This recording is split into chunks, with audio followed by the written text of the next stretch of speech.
Donc, la première carte, le chariot, c'est donc la carte numéro 7, concerne la réalisation, la récompense des efforts fournis, l'énergie engagée, l'investissement. Lorsqu'on fait un tirage de cartes pour une personne, ça représente la situation de la personne en première carte. Et en première position dans un tirage, c'est que vous êtes dans la situation de courage, de cette énergie déployée, des efforts, des initiations. Vous y êtes, vous le faites. Voilà, donc ça représente vraiment la carte de la réalisation.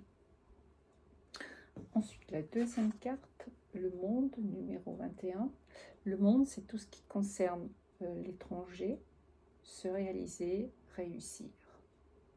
En deuxième carte, ce que peut faire la personne dans cette situation. En deuxième position, la carte du monde sort très rarement en fait. C'est parce qu'elle va souligner que vous pouvez bénéficier d'un soutien lié à l'étranger ou que la première carte sortie, c'est-à-dire le chariot, la réalisation est reliée à l'étranger ou la réalisation dans le fait de vouloir voyager. Les 7 coupes que nous voyons sont reliées aux 7 chakras. Et la coupe représente la victoire et la réalisation. Quand il y a cette réalisation spirituelle, l'énergie divine s'élève en effet à travers les 7 chakras et au-delà.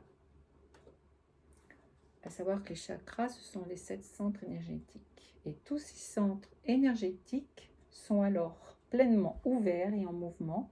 Cela signifie donc que nous sommes alors ouverts ou aimants et conscients pour chaque expérience humaine. Voilà le message de la deuxième carte. Troisième carte, l'ermite, carte numéro 9, persévérance et cheminement intérieur. En troisième position, c'est la réponse, c'est l'évolution de la situation, c'est le résultat et la conséquence de cette action. Et c'est le conseil de profiter de cette attente par la méditation, on se met en attente, pour aller à l'intérieur, pour méditer, par exemple, qui donne des aspirations, de l'énergie et peut créer de nouvelles opportunités avec cette lumière qui est un état de paix intérieure et qui sait harmoniser notre vie. C'est ce que nous recherchons lorsque nous méditons. L'idée est donc d'aller au contact le plus proche possible de cette lumière par la méditation ou la prière, ce qui revient à peu près au même, et de s'y abandonner, de ne pas avoir peur de disparaître dans cette lumière, car cette grande lumière est ce que nous sommes, là où nous habitons véritablement. Cela peut prendre un certain temps pour, en méditation, rencontrer cette lumière, car ce sont d'abord plutôt les ombres, les noirceurs que nous trouvons. Et puis, à la fin de ce tunnel, pointe une lumière assez intense qui nous dit « Viens, viens ». Voilà donc pour les 3 premières cartes. Ensuite, pour la 4e carte, la tour ou la maison de Dieu.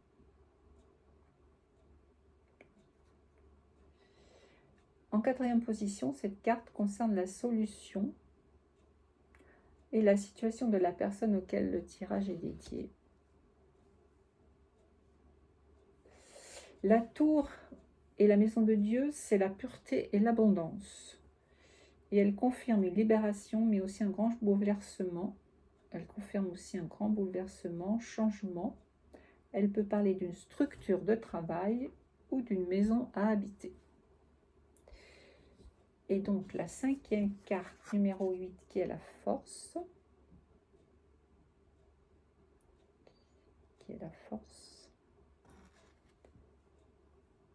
C'est aussi la solution de la situation de la personne auquel le tirage est dédié. C'est la carte donc du cœur et du courage qui interpelle. Quel héritage avez-vous reçu et que liguerez-vous?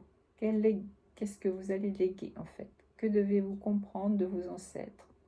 Osez-vous voir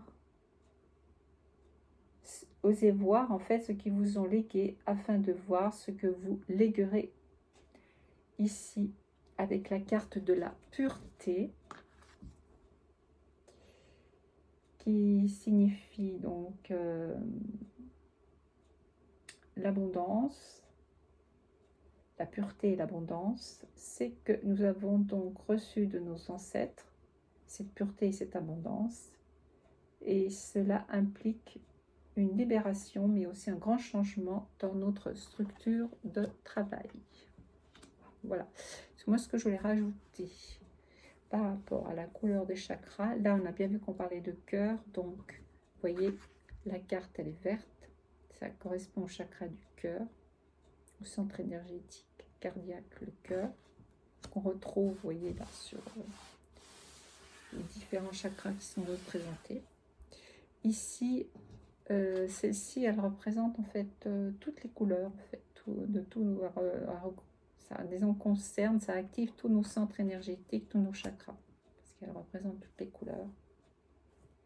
Celle-ci, elle est violette, elle va concerner le plus la couronne. Effectivement, quand on rentre en état de méditation, ben, on va activer la couleur violette qui est la couronne, et ça se passe au-dessus de notre tête, mais on élève en fait sa conscience.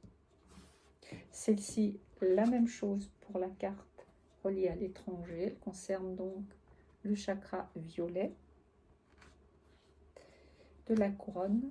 Et là, nous avons jaune qui représente donc le chakra solaire qu'on voit ici, jaune. Voilà ce tirage du 13 août. C'est vrai, je n'ai pas précisé pour qui, donc peut-être aussi qu'il y a des choses qui me sont concernées, qui me concernent, mais en tout cas, ça fait partie donc de ce tirage de cartes du 13 août.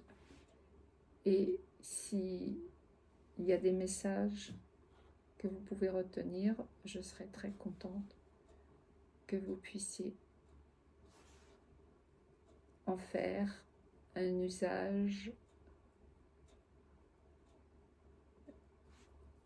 qui vous apportera plus de clarté et de lumière. Je vous dis à très bientôt pour un nouveau tirage. Bon 13 août.